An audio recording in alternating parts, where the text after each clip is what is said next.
Hello friends, please like, share and subscribe my channel Neha success point. आज हम पढ़ेंगे NCERT math class 6 का एक topic estimate sum differences and product. ठीक है, एस्टिमेट में हम पढ़ने वाले हैं sum and differences. Sum and differences मतलब अगर हमें एस्टिमेट करके किसी चीज़ को सम करना है या एस्टिमेट करके किसी चीज़ को डिफरेंस निकालना है तो हम उसे कैसे निकालेंगे। अब आपको पता है जैसे मुझे 5290 एंड 17,986 को एस्टिमेट करके उसके बाद उसका सम निकालना है। ठीक है, एस्टिमेट सम निकालना है इनका। तो कैसे निकालेंगे, इसको एस्टिमेट करके कितना लिख सकते हैं 17,986। इसको एस्टिमेट में कितना लिख सकते हैं 18,000। ठीक है, 18,000 लिख सकते हैं क्योंकि 17,986 नियर अबाउट 18,000। ठीक है, नेक्स्ट 5,290 को एस्टिमेट करके क्या लिख सकते हैं, ये किसके नियरेस्ट है 5,000 के, ये 5,000 के नियरेस्ट है। अब इसे सम कर देते हैं।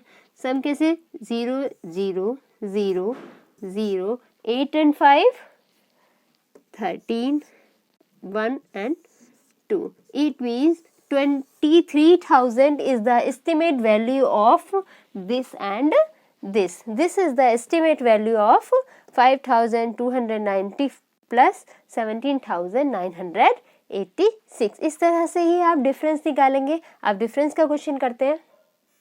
ये लिखा है 5,000 प्लस, अब हमें निकालना है इसका एस्टिमेट डिफरेंस। एस्टिमेट डिफरेंस निकालने के लिए क्या करेंगे, पहले इसकी एस्टिमेट वैल्यू निकालेंगे, देन इसकी एस्टिमेट वैल्यू निकालेंगे और दोनों का डिफरेंस निकाल देंगे। That would be estimate value of this.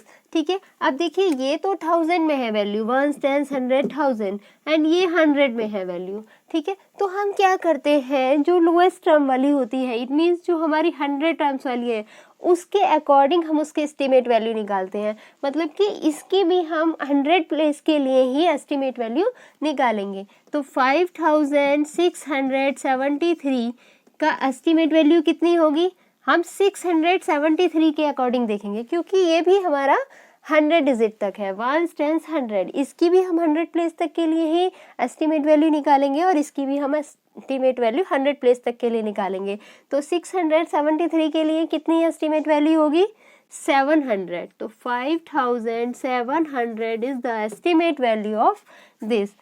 436 की एस्टिमेट वैल्यू 436 की एस्टिमेट वैल्यू 400। अब माइनस कर देते हैं 0 0 7 में से 4 माइनस हुए 3 एंड 5।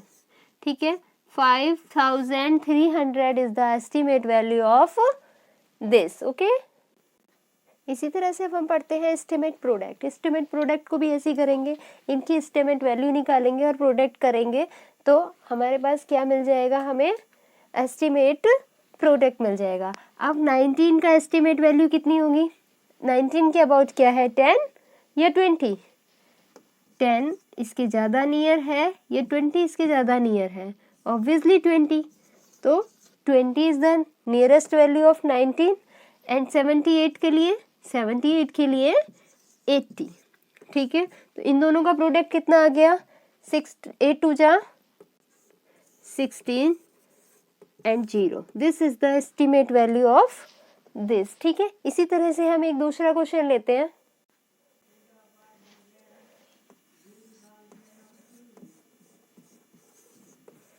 ठीक है, अब हम प्लस माइनस में तो क्या करते थे कि जो लोएस्ट वैल्यू होती थी उसके अकॉर्डिंग देख लेते थे और उसका एस्टिमेट वैल्यू निकाल देते थे। लेकिन मल्टीप्लाई में हम क्या करते हैं, अपनी अपनी दोनों की अलग अलग एस्टिमेट वैल्यू निकालेंगे। जैसे ये 63 है, ये 10th प्लेस तक का है, तो 10th प्लेस तक के लिए इसकी कितनी एस्टिमेट वैल्यू आएगी 60। ठीक है, इसकी कितनी एस्टिमेट वैल्यू आएगी, इसकी कितनी। अब इसको हम 100 प्लेस तक के लिए लेंगे तो 100 प्लेस तक के लिए कितनी होगी, ये लाई करता है 100 182 एंड 200। 100 के ज़्यादा नियर है ये या 200 के ज़्यादा नियर है ये, ऑब्वियसली 200 के ज़्यादा नियर है ये। तो 182 की एस्टिमेट वैल्यू हो गई 200। ठीक है, अब इसका प्रोडक्ट निकालेंगे हम, कितना आएगा 6 2 जा 12, it means 12,000 is the estimate value of this. ठीक है, तो इसी तरह से हम एस्टिमेट सम निकाल सकते हैं, एस्टिमेट डिफरेंस निकाल सकते हैं, एस्टिमेट प्रोडक्ट निकाल सकते हैं। Any problem? ठीक है, अब हम अपनी एक्सरसाइज को कंटिन्यू करेंगे नेक्स्ट क्लास में। Thank you class.